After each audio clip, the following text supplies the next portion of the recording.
안녕하십니까? 예. 예. 예. 이렇게 몸에 배는 것이 참 중요합니다.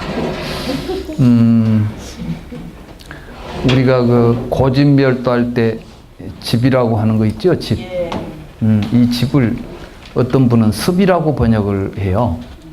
그러니까 이제 한문으로 번역을 할 때 고집멸도라고 번역을 보통 하는데, 어떤 분은 한문으로 그걸 번역하시면서 고습멸도라고, 그러니까 이제 구역, 미리 이제 앞에 번역된 어떤 번역들에는 습이라는 번역을 쓰고 있어요. 그래서 제가 깜짝 놀랐어요. 이분이 굉장히 그 집의 의미를 잘 이해하고 번역을 했구나. 다시 말해서 집 그러면 무엇이 쌓였다는 뜻 아니에요? 물론 이제 이 쌈우다야라는 말은 어떤 것들이 같은 것들이 모여가지고 이렇게 우다야라는 것은 이렇게 쌓여서 모습을 나타내는 거예요. 우리가 이제 이 모래 같은 걸 이렇게 쭉 쌓으면은 처음에는 바닥에 깔려서 모습을 잘 드러내지 않다가 계속 모이면 위로 올라오면서 모습을 드러내죠. 그런 것처럼 이제 이렇게 집이라는 말이, 쌈이라는 것은 함께 모여가지고 우다야라는 것은 우뚜가 위에요. 위로 이렇게 쑥 올라온다는 뜻이에요. 그러니까 본래 우리에게 뭐가 처음부터 있어가지고 하는 게 아니라, 말하자면 우리 보살님께서 처음부터 막 어디 강의를 소개할 때 항상 스님이라는 이야기를 안 했을 거예요. 근데 항상 여기 와서 이제 강의하시는 분이 대부분 스님이니까 말하면 스님 하다 보니까 이제는 그것이 모여가지고 습관이 된 거예요. 그래가지고는 이런 상황이 되면 그냥 그렇게 나오는 거라. 그러니까 사실 우리들이 가지고 있는 여러 가지 이런 그 오온이라고 하는 것들이 알고 보면 습관화된 어떤 형태들인 거예요. 그러니까 우리들이 하는 모든 행위들은 그 자체로서 사라지지 않아요. 여러분들은 한번 어떤 일을 하고 나면은 시간과 공간 속에 보이지는 않죠. 여러분, 제가 어제 거짓말 한 줄을 안 한 줄 아시겠어요? 모르지. 왜냐하면 지금 안 보이니까. 내가 거짓말 한 게 어디가 있어요? 내가 도둑질 한 게 지금 어디 남아 있습니까? 전혀 흔적도 없습니다. 어디 도둑질을 하는 게 어디? 그럼 그게 어떻게 우리에게 인과를 가져다 줄까요? 내가 어떤 행위를 하면 그 결과, 내가 악한 못된 짓을 하면 못된 결과를 받는다 그러죠? 업보라 그러지 않습니까? 근데 업이 뭐 남아야지. 그래서 이제 자인학교 같은 데서는 우리가 업을 지으면 미세한 물질이, 까르마라는 물질이 우리 몸에 들어온다고 설명을 해요. 그래가지고 이놈이 고통스러운 요소들을 붙잡아 우리에게다가 붙잡아 놓고 있는 거예요. 그래서 그 괴로움이 다 없어질 때까지는 까르마가 안 나가고 있는 거라. 그러니까 이제 까르마를 소멸해야 된다, 이렇게 생각하는 거예요. 그러니까 이제 거기에서는 한 번 잘못해가지고 일정량의 까르마가 들어오면은 별 수 없어요. 그 까르마를 다 없앨 때까지 이제 고통을 받아야지. 다른 방법이 없어. 그러니까 고행을 해야 돼요. 수행은. 이게 이제 자인학교 이론이에요. 불교는 이제 그게 아니죠. 그게 뭐냐면 모르기 때문에 자꾸 습관화되고, 자기가 또 습관화되어 있다는 걸 모르기 때문에 반성하지 않고 계속 그 짓을 반복하니까 똑같이 이제 그것이 점점 더 강화된다는 거죠. 그게 이제 지부 개념이에요. 그래서 예, 습관화된 이 습관을 끊는 거예요. 그러면 신라라는 말이 있어요. 신라, 개. 개도 알고 보면 이제 본래 의미는 습관이란 뜻이에요. 그러니까 불교에서는 나쁜 습관을 좋은 습관으로 바꾸는 거예요. 바꾸는 거라고. 그래서 이제 수행이라고 하는 것은 이렇게 길들이기죠. 오늘 우리 보살님 덕분에 그래요. 실제로 우리들의 삶 속에서 우리들이 다 보고 듣고 알 수 있는 것들을 가지고 불교는 이야기를 합니다. 그러니까 이 불경에 나오는 언어들이 여러분들이 보시기에는 무슨 말인지 모르죠? 온이라는 말도 무슨 말인지, 불교는 왜 그렇게 우리가 쓰지도 않은 말을 많이 쓰는지 모르겠어요. 불교 용어들이 있단 말이죠. 근데 그걸 마치 형이상학적인 어떤 특별한 우리들이 알 수 없는 의미를 가지고 있는 것처럼 이야기해버리면 그건 전문가들만 알죠. 우리들은 그저 전문가들이 해준 설명을 들어도 무슨 말인지 잘 모르겠다. 이런 식으로 우리가 지금 불교를 보고 있는 것이죠. 근데 사실 부처님은 그런 어떤 우리들이 보지 못한 세계를 이야기하려고 한 것이 아니라 우리들이 지금 느끼고 보고 있는 그 사실을 정확하게 보자는 거예요. 그러니까 불교는 여실직견, 있는 대로 바르게 보자는 것이지 우리 눈이 안 보인 것을 보자는 게 아니라 우리가 보고 있는 것을 바르게 보자는 거예요. 그러니까 정견이죠. 우리는 지금 전부 잘못 보고 사는 거지. 이 세상을 잘못 보고 사는 데서 문제가 생기는 겁니다. 그러니까 불교 수행을 통해서 우리가 해야 될 가장 중요한 지점은 뭐냐면 바르게 볼 줄 아는 것이죠.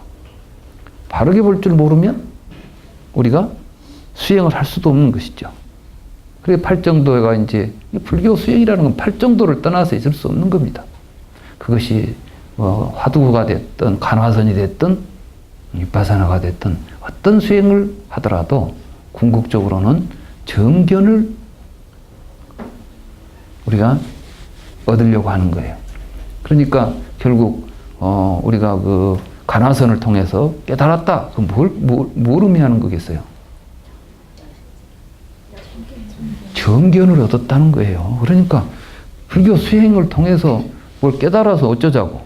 깨달았으니까 다 됐다고? 아니죠. 이제 정견을 얻었어요. 그러니까 이제는 바르게 수행할 줄 알고 바르게 살 줄 아는 거예요. 근데 깨달았으니까 나는 끝났다.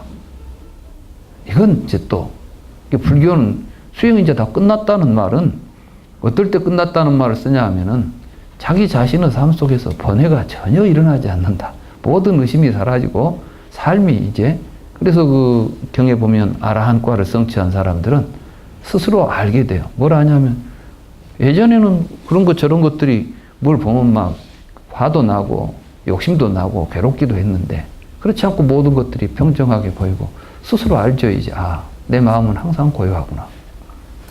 더 이상 나는 헷갈리지 않고 있구나. 그러면 자기가 스스로 자증하는 겁니다. 그렇기 때문에 부처님께서도 불경에 보면 스스로 깨달았다고 그러지 부처님이 너는 이제 아라한이다 이렇게 인정을 해주는 예가 없어요. 어떤 경우만 있냐? 사람이 죽었습니다. 물어요. 저 사람이 도대체 죽은 뒤 어디로 갔을까요? 그는 아라한이다. 아라한에게는 사후 이야기가 의미가 없다. 이미 나라는 생각이 없는 사람인데 어떻게 내가 어디로 갔다는 이야기를 그 사람한테 할 수 있겠느냐. 이런 식으로 이제 불경이 설해지고 있다는 것을 아셔야 됩니다. 오늘 우리가 또 할 이야기가 바로 그런 이야기죠. 그럼 이 세계에서 이제 우리는 이 세상이 나와는 무관하게 밖에 있고 또 그 세계와 무관하게 내가 있다고 생각하고 살고 있어요.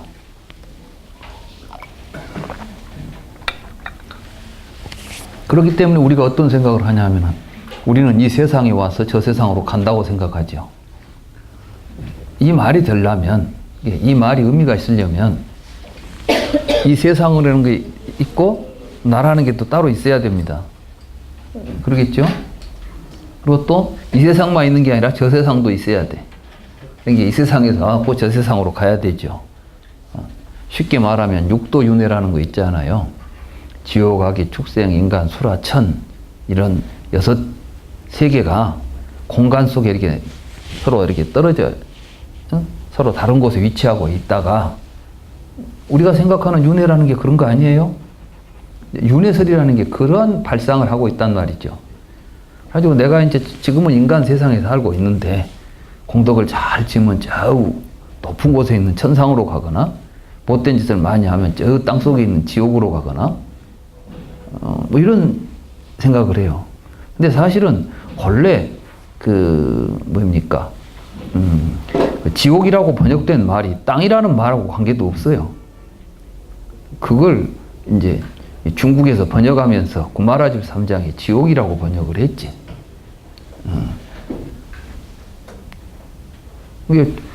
우리는 이제 그 말에 또 끄달리죠. 천당, 그러니까 천은 하늘에가 있고 하늘천, 하늘에 있는 집이잖아요. 지옥, 그러니까 땅에 있는 감옥이란 뜻이야.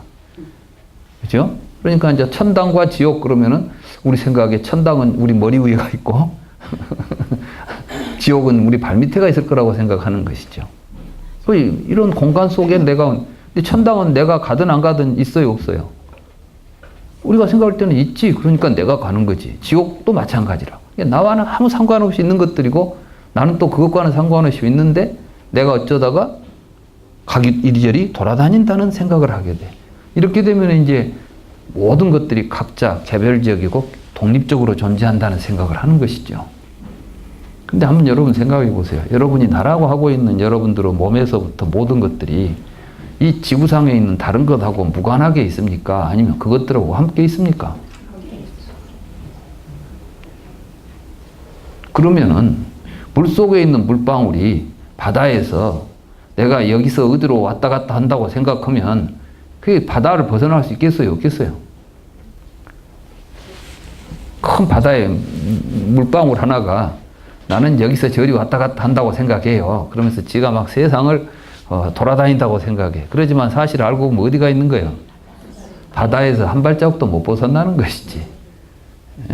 사실은 우리는 우리의 삶이라고 하는 것이 어떤 공간 속에서 일어나고 있는 사건들이 아니라는 것이에요. 부처님이 말씀하시고자 하는 것은. 그럼 뭐냐면 살아있기 때문에 살아있는 생명들의 세계를 이야기하고 그 세계 속에서 즐겁고 괴로움을 느끼고 살고 있는 현실이 있는 거예요. 그죠?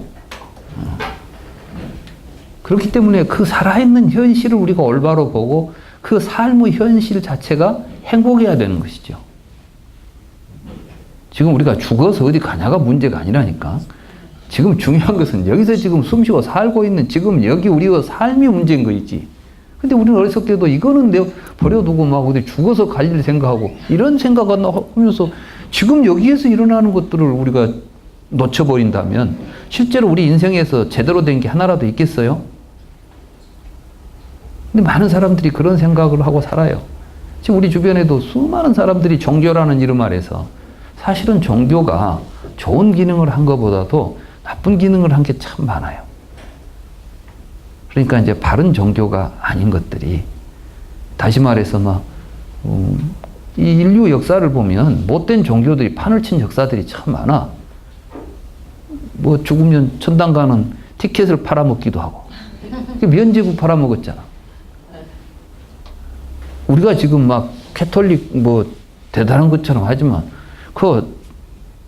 지금도 사실은 변형된 그 면죄부를 팔고 있는 데예요.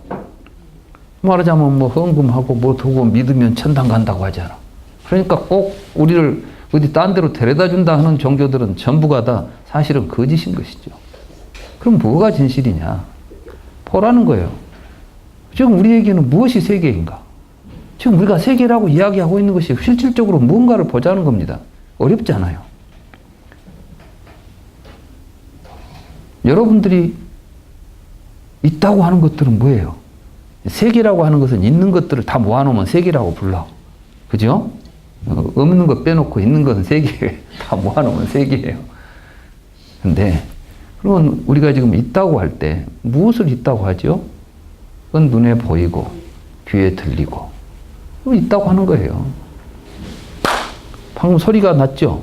소리가 있다는 거예요. 왜? 들었으니까. 들리지 않은 사람한테는 소리가 없는 거예요. 여기에 지금 냄새가 어떤 냄새 있어요? 없어요? 냄새 맡아보세요. 아무 냄새도 없죠? 기회를 여기다 들여놓으면 온갖 냄새가 있을 거예요. 기회는 우리보다 10,000배나 후각이 발달되어 있대요. 그러니까 아마 여러분들이 쓴 화장품도 다 구별할지도 몰라. 저 사람은 뭔 향수 썼네? 저 사람은 로션 못 바르고 왔네? 다 알 수도 있어. 우리는 눈으로 보고 알잖아요.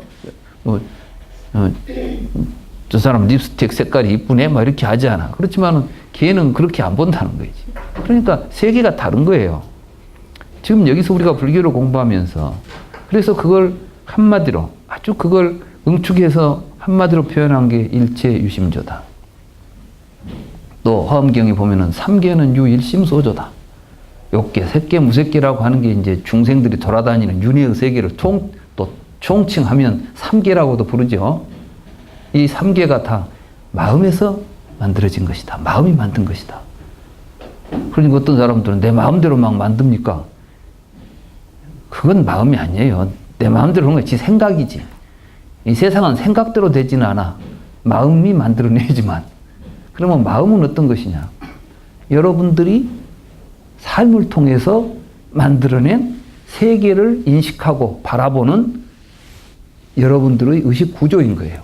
근데 의식 구조는 마음대로 그렇게 막 되진 않아. 물론 마음을 먹어야 바꿀 수는 있죠.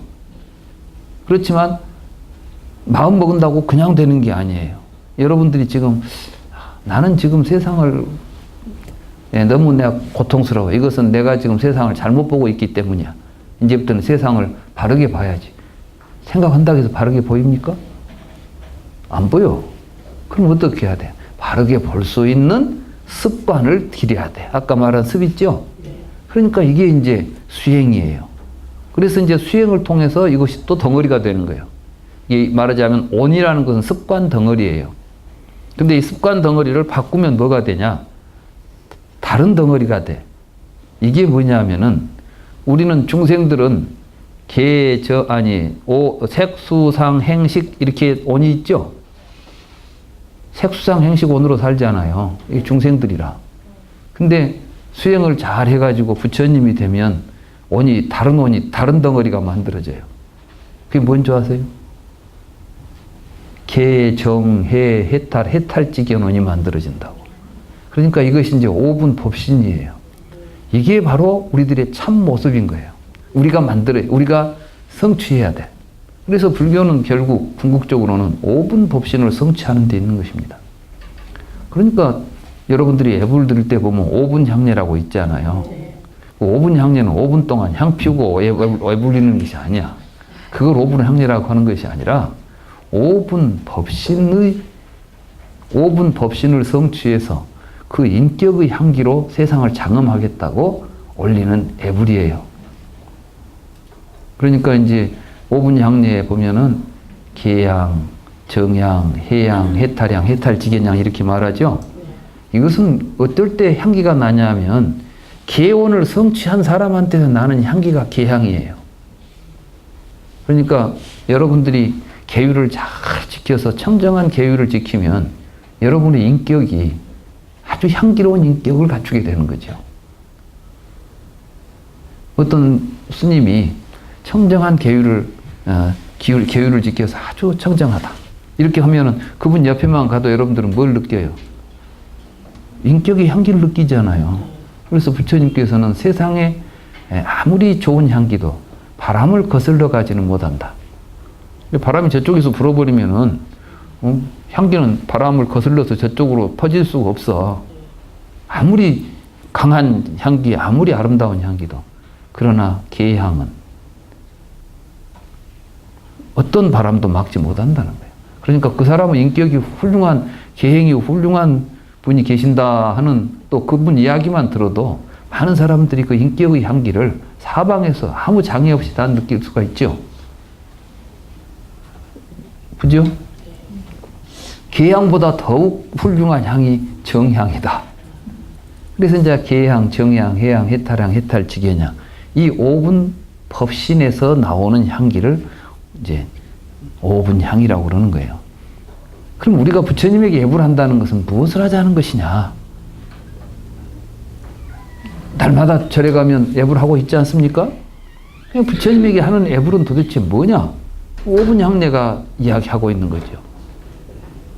우리 스스로 우리의 삶이 5분 법신을 성취해가지고 계향으로, 정향으로, 해향으로, 해탈향으로, 해탈지견향으로 시방세계에 있는 모든 부처님에게 공양하겠다는 거예요. 그럼 그때 말하는 부처님은 또 뭐예요?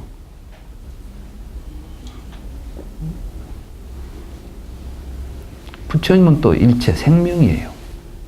이제 이 대승불교에서 이야기하는 부처님은 왜냐하면은 일체 중생이虚루불성이죠. 그러니까 사실 우리의 삶이라는 건 뭐냐면 살아있는 것들을 받으면서 사는 것이 부처님의 삶이에요. 예. 여러분들이 뭐 쓸데없는 다이아몬드를 받들고 살면 안 돼.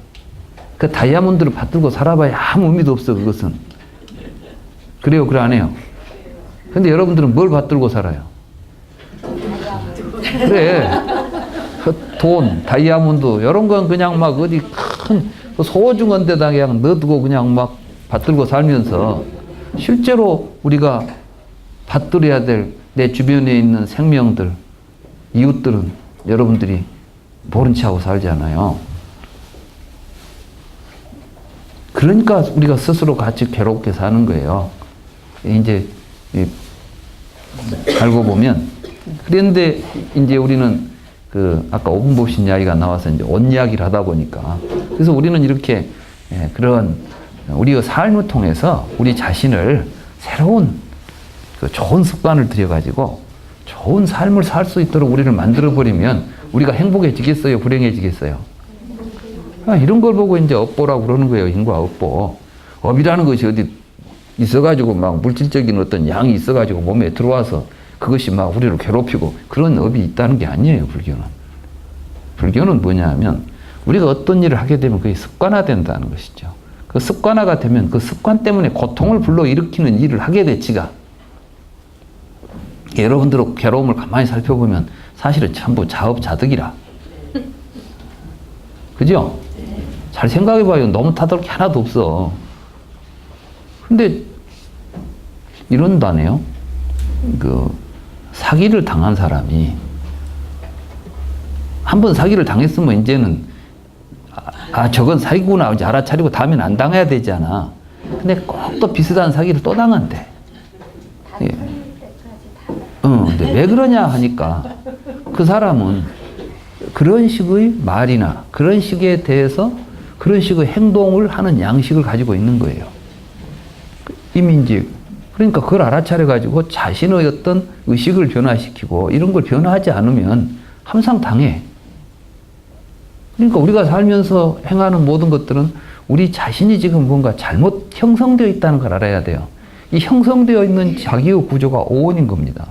근데 이 오온이 어떻게 형성되는가를 우리는 모르는 것이지. 그래서 대부분 지금까지는 어떻게 생각했냐면 그 사람은 그렇게 태어나가지고 그렇게 사는가 보다. 이게 아주 그냥 태어날 때부터 그런 인간으로 태어나는 거야.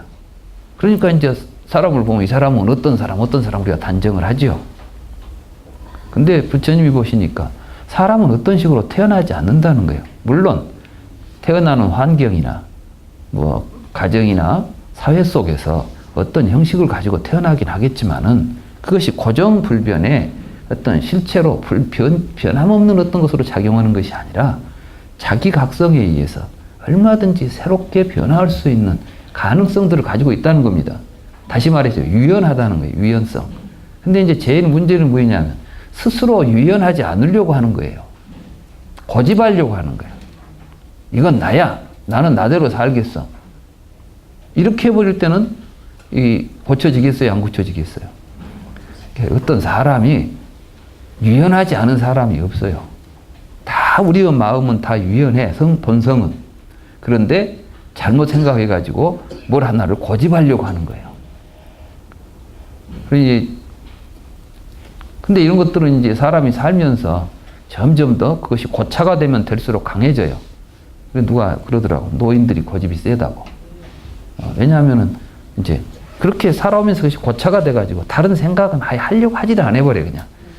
그 생각만 하려고 하는 이 타성이 만들어진다는 거예요. 그런데 이제 수행을 하면 할수록 애기같이 된대. 그런 이야기 있죠? 애기들이 뭐냐면 아주 유연해. 얘들은 뭐 말만 들으면 그냥 금방금방 막 변해. 그죠? 그래서 어렸을 때 교육을 잘 시켜야 되는 거라. 유연할 때. 단단한 돌덩어리는 만들려고 보면 뭐시 잘 안 만들어지지만 밀가루 반죽은 자기가 만들고 싶은 대로 잘 만들어지지 않아요? 근데 수행을 하면 스스로 자기 마음을 항상 유연하게 가져. 집착을 하지 않으니까. 그렇게 되면은 언제든지 또 자기 자신을 자기가 원하는 대로 만들어가고 항상 젊고 싱싱한 삶을 살 수가 있는 것이지. 그러니까 불교의 목적이라는 건 이렇게 젊고 싱싱한 삶을 살자. 우리 생명이 젊고 싱싱할 때 아름답잖아요. 나이가 들어도 마음이 유연하면 젊은이들이나 어린이들과 다름이 없이 유연한 마음을 가지고 살 수 있는 거예요. 불교 수행을 통해서 우리가 가져야 될 목적을 그런 데다 둬야 돼. 아시겠어요? 그러지 그냥 불교 수행해가지고 갑자기 뭐 어디 큰 신통력이 돼가지고 도사가 되려고 하면 안 돼요. 부처님은 도사 되는 가르침을 가르친 적이 없어요. 이거는 우리에게 항상 바른 생각을 가지고 행복한 삶을 살 수 있는 마음을 스스로 형성해서 지금 여기에서 항상 행복한 삶을 살아가도록 하라. 이게 불교의 가르침입니다. 그런 걸 이제 우리가 바르게 실천하려면 그걸 우리가 성취하려고 한다면 이때 알아야죠. 바르게 알아야 된단 말이죠. 그래서 이 세상은 12입처에서 연기한 것이다. 일체는 12입처다. 이런 이야기를 하는 것입니다. 그래서 지난번에 우리는 이제 어떻게 12입체에서 오온이 연기하는가 하는 이야기를 살펴봤죠. 그러면 이제 오온이라는 것은 무엇이냐. 거기 그 111쪽에 한번 봅시다. 이와 같이 12입체에서 연기한 오온을 중생들은 자와 세계로 인식한다. 이 중생들의 세계를 보면 111쪽에 그 중간쯤 보면 이제 있죠. 아까 우리가 12입체에서도 보아서 아시겠지만 우리에게는 눈이 있으니까 밖에는 색이 있는 거예요. 그러니까 이 둘은 떨어져 있어요. 함께 연기합니까? 그러니까 나와 색이라는 것이 근본적으로는 둘이 아니죠. 근데 우리는 지금까지 그걸 모르고 밖에 다른 것이 있다고 봤잖아요. 그러니까 윤회한다는 생각 속에 빠져 있잖아요. 죽으면 어디로 갈 것 같고. 이런 생각은 무지로부터 나온 것이잖아요. 여기서부터 벗어나는 것이 윤회에서 벗어나는 거예요.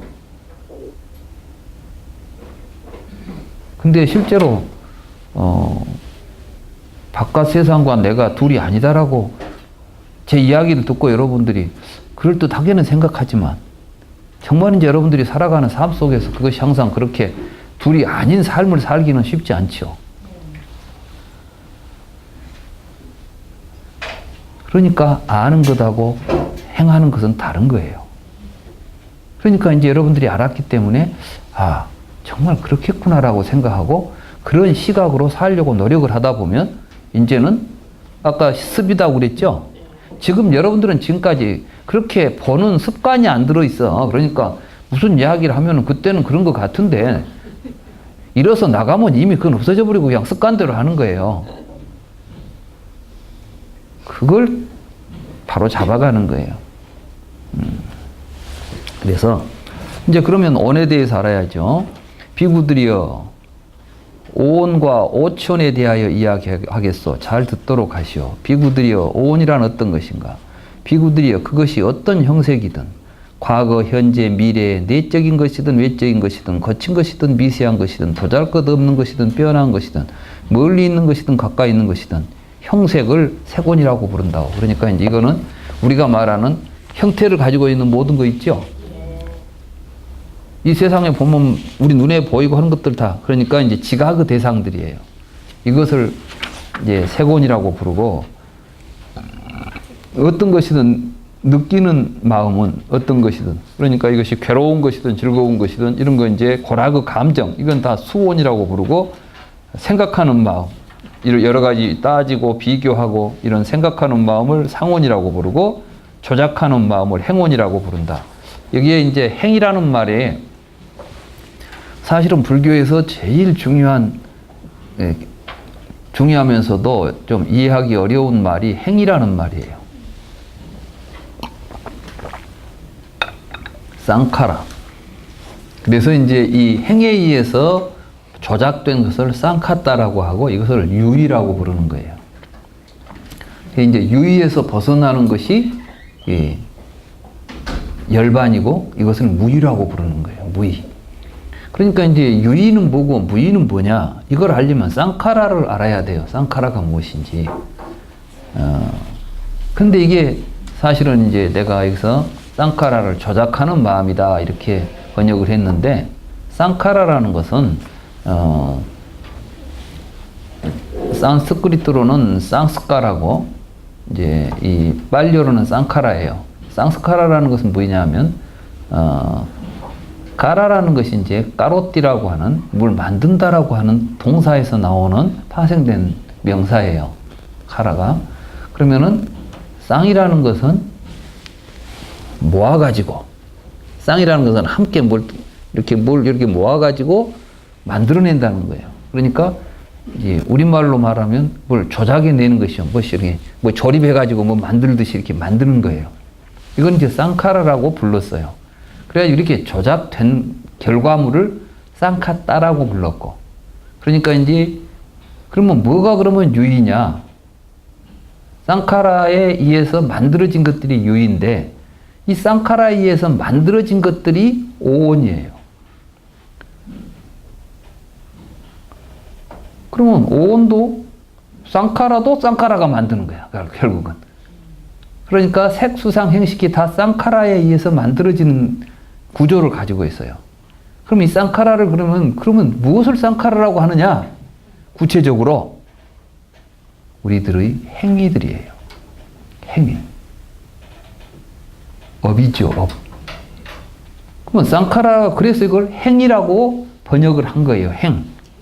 옛날 분들이 이제 오온 가운데 보면, 아니, 색수상 행식 하거나 또는 무명을 연하여 행위 있다, 이렇게 말하죠. 그 행위, 이 쌍카라가 오온을 만들면 이 행위에 의해서 만들어진 내용을 쌍카따라고 부른 것이죠. 이거 유의라고 부르는 게 유의. 그러면 결국 불교는 그러니까 수행은 쌍카라를 끊어가는 거예요. 조작을 안 하는 거예요. 삶을 사는 것이죠. 그래서 이제 수행을 하는 것은 제 행을 정멸한다. 그런데 우리가 사는 삶이라는 것은 몇 가지 모습을 갖게 되냐면은 신구의 삼행을 하게 돼요. 쉽게 말해서 업을 짓죠. 몸으로, 말로, 마음으로, 우리의 생각으로 행을 짓는 거예요. 그러니까 사실 우리들이 사는 삶 자체가 끊임없이 유의를 만들어내는 삶을 사는 것이죠.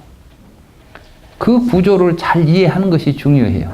그래서 그 구조에서 행을 끊어가는 것을 수행이라고 그래요. 그래서 제 행이 정멸한다 이렇게 말하죠. 들어보셨어요? 제 행이 정멸한다는 것은 모든 행이 멸한다. 그러면 아까 우리가 행을 업이라고 했으니까 제 행이 정멸한다. 그러면 이제 업을 안 짓고 살아야 됩니까? 이렇게 말하죠.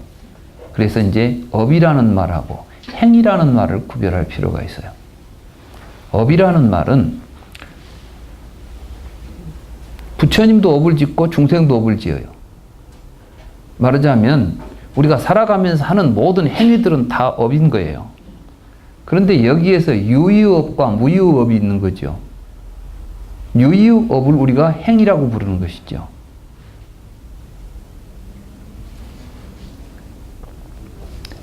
좀 이따 그 이야기를 오늘 이제 중심에서 중점적으로 할 거예요. 행을 잘 알아야 돼요. 행. 그럼 뭐가 행이냐? 이제 아무튼 여기서는 여기까지 이야기하고, 왜냐하면 좀 이따 이제 그 이야기를 또 해야 되니까 뒤에 있어요.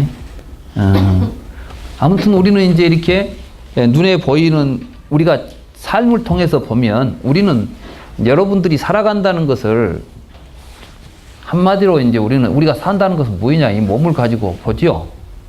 보면 뭐가 느끼죠. 느끼면 그걸 토대해서 여러분들이 여러 가지 생각을 하죠. 생각을 하면서 뭘 행동을 하죠. 그 행동한 것들을 토대로 해서 여러분들에게는 의식이 이제 형성돼 가지고 뭘 인식을 해요. 그러니까 사람마다 뭘 봐도 서로 그것을 인식하는 내용들은 좀 달라. 전에 제가 말씀드렸죠. 자라한테 물린 사람은 소뚜껑 보고 놀랜다니까. 무섭다고 봐요. 근데 용봉탕을 자주 먹은 사람들은 소뚜껑만 봐도 막 분침이 돌아. 맛있게 보이는 거이지. 그러니까 우리가 세상을 볼 때 저것이 무엇이다, 저것이 어떻게 느껴진다 하는 것들은 그 자체가 어떤 성격을 가지고 있는 게 아니라 우리의 경험과 체험이, 말하자면 보고 느끼고 생각하고 행동한 결과 우리는 세상을 인식하는 인식의 구조를 형성하게 되는 거예요. 그러니까 식이라는 것은 결국 뭐이죠? 여러분들 업이 모여있는 창고 역할을 하는 거예요. 여러분들 삶은 결국 의식 속에 모이게 돼 있어. 그것이 이제 덩어리가 되는 거 아니에요, 덩어리가. 그것들을 통해서 다시 세상을 보니까, 보게 되면은 여러분들 안에 형성된 이 식으로 보니까 보이고 느껴지고 생각되고 어떤 행동을 결정하는 것들이 달라지죠. 그러니까 아기 때하고 어른 때하고는 달라, 의식이. 왜냐하면 아기 때는 경험이 없으니까 뭐 이것이 더러운 것인지 깨끗한 것인지 뭐 이게 위험한 것인지 모르고 막 천방지축이죠. 그러니까 애들은 좀 혼자 놔두기 어렵잖아요. 이놈들은 높은 데서 떨어지면 어떻게 된지도 모르고 그냥 막 뛰어내리려고 한다니까. 봐가지고 저 좋은 거 있으면 가서 그냥 그놈 보러 가지, 밑에가 떨어지면 아프고 죽는다는 사실은 생각 못 하죠. 그러니까 막 천방지축이라. 근데 그러다가 한번 떨어져 보면 어때? 아이고, 여기서 떨어지면 아프구나. 이제 그래야 그다음부터는 이제 다른 행동을 하는 거예요. 그러니까 우리는, 그런 식으로 형성돼요. 그러니까 부처님이 얼마나 그걸 세심하게 보고 한 이야기겠어요. 이 경전 사실을 보면 그런 이야기 하고 있어요. 근데 이걸 막 어디 개념으로, 이론으로 막 설명하려고 하니까 어렵지, 알고 보면 그렇게 그런 말을 하고 있어요, 경전 자체가. 우리가 그걸 못 알아보니까 그러지. 그러면 사실은 보면 보이는 것을 우리가 색이라고 부른다 이 말이에요. 느끼면 느껴지는 것들을 수라고 부르는 거예요, 지금. 우리가 생각하면 그것들을 상이라고 부르고. 그러니까 이 세상은 보는 놈이 있으면 보이는 것이 있고, 느끼는 놈이 있으니까 느끼는 것이 있고, 느껴지는 것이 있고, 생각하는 놈이 있으니까 생각의 대상이 있고, 어떤 행동하는 놈이 있으니까 행동의 대상이 있고, 인식하는 놈이 있으니까 인식의 대상이 있어가지고 이렇게 서로 딱 대칭을 이루고 있는 거예요. 이 대칭을 이루고 있다는 것은 뭐냐면 사실은 둘이 아니다 이 말씀이지. 서로 같이 연기하고 있는 거예요. 그러니까 눈이 없으면 색도 없지만 색이 없으면 눈도 없어져. 이 둘은 그러니까 따로 떨어진 적이 없어요. 그러니까 이 세계는 사실은 생명의 세계인 것이지 물리의 세계가 아니에요. 제가 이제 이런 식으로 설명하니까 어떤 사람들이 생명이라는 어떤 실체를 놔두고 설명을 안 하고 연기한다고 하고, 여러분들은 이제 좀 여러분들 마음에는 요 안에가 막 불성이라는 것이 막 신비한 것이 하나 들어있어가지고 수행을 하면 그것을 볼 수 있으면 좋겠죠. 이제 그러려고 지금 모두 가서 산에 앉아서 수행도 하는 분들이 계시잖아요. 근데 이제 자꾸 내가 그런 건 없다는 이야기를 했으면 마음에 안 드는 거야. 자기 생각하고 틀리니까. 그러면 너는 그러면 죽으면 그만이냐? 그런 놈 있어야 죽은 뒤에도 뭐가 이야기가 되지. 스토리는 우리가 지금 죽은 뒤에도 계속 뭔 이야기를 해야 돼. 근데 내 이야기를 잘 못 들으면은 사람 죽으면 끝이구만. 이런 식으로 이해가 되는 거예요. 근데 나는 지금 사람 죽으면 끝이 아니라 그 이야기를 하려고 하는 게 아니라 살아있으니까 세상이 있다는 이야기를 하려고 하는 거예요. 응? 난 죽음 이야기를 하려고 하는 것이 아니라 지금 우리가 하고자 하는 이야기는 죽음의 이야기, 삶의 본질에 대한 이야기를 하려고 하는 것이에요. 그러면 우리가 태어난다는 것은 말 자체가 나와 세계가 분리되어 있을 때 나타난 말이에요. 세계가 있는데 내가 그 세계 속에 없던 놈이 세상 속으로 하나 새로 나오면은 생겼다 그러죠. 있던 놈이 세상에서 없어지면 죽었다 그런단 말이죠. 우리가 말하는 생사라는 건 그거 아니에요? 근데 저는 지금 어떤 이야기를 하냐면은 그럴 놈 세상도 없고 그럴 왔다 갔다 하는 놈도 없고 내가 태어날 세상도 없다는 거예요. 그러면 지금 여기 있는 게 뭔데 그러니까 우리가 살아있으니까 내 삶을 통해서 나타나고 있는 나와 세계는 둘이 아니에요. 이 자리는 생사가 있어요 없어요? 생사가 없잖아. 지금 나 생사가 없는 도리를 이야기하는데 죽으면 그만이란 이야기를 한다고 이해한다는 이야기야. 왜 그러냐? 여러분들은 지금 이 몸뚱이를 중심으로 해서 형성되어 있는 일시적인 존재를 나라고 붙잡고 있고, 요놈이 안 죽고 계속 존재했으면 쓰겠는데 이런 것이 없다 하니까 허무하고, 그거 없어지면 큰일 날 것처럼 생각이 들지요. 근데 사실은 그놈을 붙잡고 있으니까 큰일이 생겼다니까. 그놈을 놔버려야 행복해지고 그놈을 놔버려야 문제가 해결된다는 이야기를 하는 거예요. 그러니까 말을 못 알아들으면 자기 생각에 자기가 집착하고 있는 대로 말이 안 되면 자꾸 말을 오해해요. 부처님은 말씀이 바로 그와 같은 거예요. 그리고 부처님께서는 열반하시면서 뭐라고 말씀하셨어요? 이제 나는 안 죽고 영원히 사는 대로 가니까 너희들 뒤에 와라. 그러고 갔습니까? 소크라테스는 그러고 갔어요. 소크라테스는 죽을 때 히랍에서도 내세설을 믿었어요. 죽으면 다음 세상이 있다고. 그러니까 소크라테스는 독배를 들면서도 하나도 겁을 안 냈어. 지금 독약을 먹잖아요. 이제 사형 선고를 받아가지고. 근데 옆에 사람들이 막 이제 죽은다고 슬퍼하니까 뭐 그걸 슬퍼하냐고 말이야. 나는 먼저 가서 기다릴 테니까 자네들은 뒤에 오시게 천천히. 그러면서 아주 즐겁게 독배를 마셨다는 거예요. 사실 그렇죠. 우리가 죽어서 더 좋은 세상이 기다리고 있다면 죽는 게 뭐가 두렵겠어요.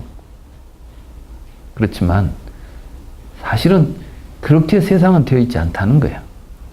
이걸 우리가 알아야 돼요. 이거 이제 12입처가 곧 일체다. 그 이야기를 하는 말의 뜻을 알아야 됩니다. 일체는 12입처라는 말은 대승불교에서는 이것을 일체 유심조라는 말로 바꿔 표현한 것일 뿐이에요. 무슨 말인지 알겠죠? 이때 이제 이 나와 세계는 항상 이렇게 대칭적인데, 그 중에서 우리가 뭘 나라고 하냐면 이런 오는 가운데서 어떤 일정한 부분을 자기라고 붙잡고 사는 거예요. 자기가 취하고 있는 원이 있단 말이죠. 그러니까 여러 가지 형태들이 있는데 여러분들은 그 형태 중에서 자기 형태를 자기 혼자 딱 만들어 놓고 있어요. 이거 나라고 생각하는 거예요, 지금. 그렇죠. 여러분들은 여러분들의 이 몸을, 일정한 이 몸을 나라고 생각하고 있잖아요. 근데 실제로 이 몸이 여러분입니까? 좀 이따 이제 이 몸의 실체가 드러나요. 이제 이 경에서. 부처님은 그런 이야기를 다 하는 거예요. 우리 생각이 이렇지, 근데 그건 그 잘못된 거야. 이렇게 자꾸 이런 말씀을 해주시는 거라고.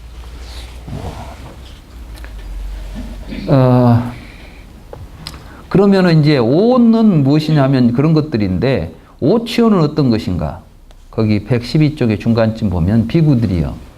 그것이 어떤 형색이든 과거, 현재, 미래의 내적인 것이든 외적인 것이든 거친 것이든 미세한 것이든 보잘것없는 것이든 빼어난 것이든 멀리 있는 것이든 가까이 있는 것이든 번뇌가 있는, 번뇌가 있다는 것이 이제 중요해요. 번뇌가 있다는 것이 항상 여기에 뭔가 잘못된 생각과 탐욕과 이런 것들이 이제 있을 때 유루라고 그래요. 그래서 취착된 형색, 이것을 색취원이라고 부른다. 그러니까 이제 여러분들의 몸은 여러분들이 욕심을 가지고 그걸 나라고 딱 지금 취하고 있는 놈이죠. 이놈이 어디로 가면 안 될 거라고 지금 붙잡고 있는 거죠. 그래서 이게 지금 고장이 나면 큰일 나고 막 이렇게 이제 붙잡고 있는 거. 그것뿐만 그런 게 아니에요. 이제 감정도, 여러분들은 자기 감정이 있잖아요. 그래서 그 자기가 지금 그 감정을 굉장히 소중하게 생각하잖아요. 그게 상할까 두렵잖아요. 자기 생각이 있잖아요. 자기 생각이 맞아야 되잖아. 여러분 뭐 넌 잘못 생각하고 있으면 기분 나쁘지? 생각이 자기라고 생각하는 거예요. 이렇게 이제 자아로 취하고 있는 것들을 5가지를 오치원이라고 부른다. 이렇게 말씀하셨어요. 그러게 이제 이걸 좀 설명해 보면, 부처님께서 말씀하시는 중생들의 세계, 다시 말해서 세간은 이와 같은 오원이에요. 오원. 그러니까 이 세상은 다른 게 아니에요. 불교에서 보면 오원이 세간이에요. 아마 여러분들은 오원을 세간이라고 한다 그러면 왜 오원이 세간일까? 이렇게 생각하죠. 세상이라는 건 뭐 달도 있고 별도 있고 해도 있고 그런데 왜 그런 건 다 제게 불고 오원이 세상이다 이렇게 말하니까, 도대체 불교에서는 뭘 세상이라고 부르지? 오원을 세간이라고 하고 무슨 말이지? 이렇게 말하지만 별도 달도 다 세계 속에 속하는 거예요. 이게 형태를 지니고 있는 것이니까. 이 세간은 이와 같은 오온이며 오온 가운데 탐욕에 의해서 취해가지고 딱 집착하고 있는 오온이 오치온이다. 중생들은 오치온을 취착하여 자신의 자아로 여깁니다. 쌍입다 니까야 이제 여김경이라는 게 있어요. 사무빠사나 수다인데 사무빠사라는 것은 생각한다. 무엇을 무엇이라고 생각한다 이런 뜻이죠. 우리는 뭐 만약에 인도에서는 뭐 불을 신으로 생각하죠. 무엇을 무엇으로 여기는 거. 이거 이제 사무빠나 사마누빠사나라고 하는 것인데, 그 경이 이제 그 쌍윗다 니까야에 있어요. 그 이름의 경이. 제가 한번 읽어보겠습니다. 비구들이여, 우리 같이 읽어볼까요? 비구들이여, 다양한 것을 자아로 여기고 있는 사문이나 바라문들은 누구나 일체의 오치온이나 오치온 가운데 어떤 것을 자아로 여긴다고. 어떤 것이 오치온인가? 비구들이여, 여기에서 배움이 없고 성자를 보지 못하고 현성의 법에 의해 가르침을 받지 못한 범부들은 몸을 자아라고 여기거나 자아가 몸을 가지고 있다고 여기거나 자아 속에 몸이 있다고 여기거나 몸이 자아를 소유하고 있다고 여긴다오. 느끼는 마음을, 생각하는 마음을, 조작하는 행위를 분별하는 마음을 자아라고 여기거나 자아가 의식을 가지고 있다고 여기거나 자아 속에 의식이 있다고 여기거나 의식이 자아를 소유하고 있다고 여긴다오. 그리고 이렇게 여기고 있을 때 내가 있다는 생각이 그치지 않는다오. 비구들이여, 내가 있다는 생각이 그치지 않을 때 5가지 지각 활동이 나타난다오. 눈의 지각 활동, 귀의 지각 활동, 코의 지각 활동, 혀의 지각 활동, 몸의 지각 활동이 나타난다오. 내가 이렇게 번역을 했어요. 근데 여기서 이제 어떤 내용이냐 하면, 내가 있다는 생각이 그치지 않을 때 5가지 오근이 나타난다고 그랬어요. 오근. 그러니까 오근 그러면은 우리는 얼른 생각하면 안입이 설신 그러지 않아요. 그러니까 이제 이게 윤회설로 가버릴 때는 어떻게 되냐면은, 내가 있다는 생각을 가지고 죽으면 다음 세상에 가가지고 그 생각에서 육근이 이제 오근이 형성된다고 이렇게 생각하는 거예요. 그렇게 이해할 수 있겠죠. 근데 저는 근이라는 것은 우리 눈에 붙어 있는 눈, 코, 귀 이걸 의미하는 것이 아니라 인드리아라는 것이 본래는 지각 활동을 의미해요. 활동. 그러니까 안근 그 말은 무엇이냐면 시각 활동을 근이라고 불러요. 특히 이제 우파니샤드 같은 데서는 보니까 눈이라고 불린다 그랬어요. 눈이 본다고 말하지 않아요. 보니까 보는 것을 눈이에요. 그러니까 보지 못하면 아무리 내 안에 여러분들이 실명을 했다고 생각해 봅시다. 눈동자는 있어요. 근데 실명을 했어요. 그 사람에게 눈이 있어요, 없어요?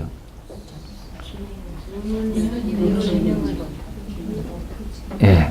그때 이제 여러분들이 눈이라고 말하는 것은 이 눈동자를 이야기하죠. 근데 그건 엄밀히 말하면 눈이 아닌 것이에요. 눈이라는 것은 시각 기능을 하는 구체적인 작용을 하고 있는 것을 눈이라고 부르지, 이 세포로 이루어진 그 세포 덩어리, 물질 덩어리를 눈이라고 부르지 않아요. 그런데 아비달마 불교에서는 그런 것들을 전부 다 물질로 만들어진 어떠한 구성물이라고 봐버렸어요, 눈을. 그러니까 아는 사대와 사대로 만들어졌다 이런 식으로 설명을 해버리는 거예요. 그러니까 이게 굉장히 왜곡된 거죠. 이제 이런 해석들을 가지고 지금까지 불교를 하다 보니까 불교가 부처님이 하고자 했던 본래 의미들이 굉장히 많이 왜곡되고 있는 것이죠. 그런데 이런 식으로 읽어버리면 어떻게 돼요, 그런데? 자, 생각해 봅시다. 이 말을 이제 한번 해보면, 여러분들이 내가 있다라는 생각이 항상 있어요. 여러분들 안에는 나라고 하는 아상이 자리 잡고 있다 이 말씀이에요. 금강경에서 보면 이제 아상을 없애라 그러죠. 불교에서 항상 핵심은 그거예요. 금강경에서만 한 이야기가 아니잖아요, 지금 여기서. 그럼 아상이란 무엇이냐? 아상을 일으키고 있는 대상이 있어요. 이게 5가지라는 것이죠. 여러분들은 몸과 감정과 여러분들은 이성, 의지, 의식 이런 것들이 이제 아상을 일으키는 대상인데, 여러분들은 이 아상을 어떤 식으로 또 가지고 있냐면은 이 5가지를 다 나라고 생각하는 사람도 있고, 어떤 사람은 이 가운데 몇 가지를 나라고 생각하는 사람도 있고, 어떤 사람은 이 가운데 한 가지만 나라고 생각하는 사람도 있어요. 요즘처럼 유물론적인 사고가 발달된 이런 사회 속에서는 나를 육체적으로만 규정해요. 그리고 육체적인 몸이 부수적으로 생각이나 의식을 가지고 있다고 생각하죠. 그러니까 몸을 우선으로 생각해 버리죠. 그러니까 다른 건 다 제끼고 그냥 이 몸이 최고라고 생각하고 사는 사람들이 있어요. 그런가 하면 이제 또 이성주의자들은 인간은 이성적 존재다. 그러면서 또 다른 모든 것들은 다 배제해버리고 인간의 가장 본질적인 것이 인간의 자아다. 이렇게 말해요. 데카르트 같은 사람은 우리는 육체와 정신이 결합된 게 인간의 존재인데 거기에서 나는 무엇이냐? 생각하는 놈이 나다 그랬어요. 거기 또 에르고스는 그러잖아요. 생각한다, 고로 존재한다. 그러니까 생각하는 존재로서 자기가 있다 이 말이에요. 이 사람은 이제 육체적인 것은 다 배제하고 정신적인 것이 나다 이렇게 보죠. 그런가 하면은 또 몸속에 내가 들었다고 생각해. 또는 나 속에 몸이 포함된다고 생각하거나 이런 식의 여러 가지 관계 설정을 통해서 갖가지로 나와 오온을 관계 맺게 해놓고 그 생각에 빠져 있는 동안 우리는 내가 있다라는 생각을 지속적으로 갖게 된다는 것입니다. 지금 그 이야기를 하는 거예요. 그 나라는 생각을 가지고 있기 때문에 여러분들이 내가 보고 내가 듣는다는 일들을 하게 되는 것이요. 여러분들이 볼 때에 여러분들이 뭘 볼 때 나라는 생각이 없이 본 게 있어요? 여러분이 나라는 생각이 없이 보면 무엇이 보이지도 않아. 그러니까 여러분들이 와서 보시면 내가 봤다 그러죠. 벌써 볼 때 그 대상은 자기와 타자로서 내 인식의 대상화되는과 동시에 그 보는 놈이 하나 드러나게 되는 겁니다. 그러니까 우리가 지각을 지금 설명하고 있는 거예요. 지금 여러분들은 내가 뭘 봤다고 말하지만 그 내가 봤다는 일은 알고 보면 어떤 식으로든 내가 있다는 생각이 전제되고 나서 자기 존재가 먼저 선행하고 그 다음에 그것에 의해서 어떤 것이 대상화되어서 보이고 있다는 이야기를 하고 있는 것이다. 이게 이제 우리 중생들의 삶은 이렇다. 이걸 좀 알고 살아라 그 말이에요. 우리는 지금까지 모르고 살았잖아요. 근데 이 말을 갖다가 이제 사람이 죽으면 내가 있다는 이것이 있어가지고 뒤에 가서 뭐 6근이 5근이 5가지 근이 형성된다? 뭐 6근이 형성된다. 이렇게 설명해 버리면 이것은 사실 부처님이 여기서 그런 이야기는 안 하죠. 죽어서란 말이 전제가 없잖아요. 근데 이제 죽어서라는 말을 자기가 하나 집어넣는 거야. 자기 생각대로 맞춰내기 위해서 내가 있다는 생각을 가지고 죽으면은 그 생각 때문에 안이비설신이 그때 나타난다. 그래가지고 다음 몸을 받는다. 뭐 이렇게 이걸 해석해 버린다니까. 이건 굉장히 오독이죠. 근데 경은 있는 그대로 읽을 필요가 있다. 여기다가 우리가 자기 생각을 보태버리면 자기식 해석이 가능해지겠죠. 자, 뭐 또 좀 쉬었다가 하겠습니다.